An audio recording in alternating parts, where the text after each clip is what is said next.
नमस्कार. तर इथे मी 50 ग्राम वेलची घेतलेली आहे आणि ही वेलची आपल्याला अगदी 5 मिनिटं लो फ्लेमवर आपल्याला चांगली गरम करून घ्यायची आहे. आपल्याला जास्त भाजायची नाही किंवा जास्त लालसर करायची नाही. आपण जर वेलची जास्त भाजली की त्याचा वास निघून जातो.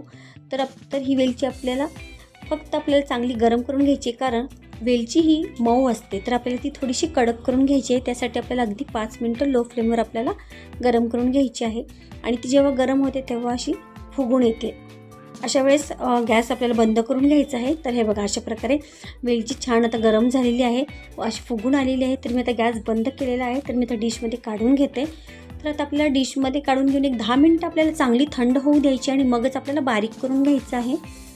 तर अशा प्रकारे छान थंड झालेली आहे. तर मी आता मिक्सरमधून बारीक करून घेते आणि त्याचबरोबर 2 चमचे आपल्याला साखरसुद्धा टाकून घ्यायची आहे. साखर टाकल्यामुळे काय होतं, वेलची पावडर ही पटकन बारीक होते आणि चांगली बारीक होते, त्याच्यामुळे साखर टाकायची आहे.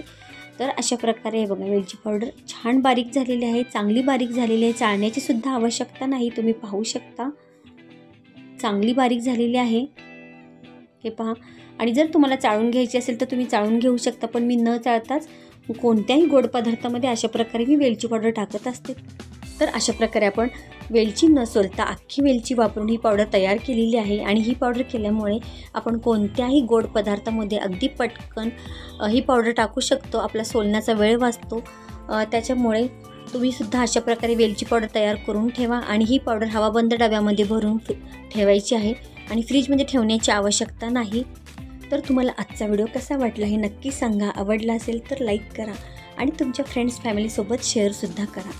आणि असेच नवीन छान छान व्हिडिओ बघण्यासाठी व्हिडिओला सबस्क्राईबसुद्धा करा. आणि व्हिडिओ पूर्ण बघितल्याबद्दल मनापासून आभार. थँक्यू. धन्यवाद.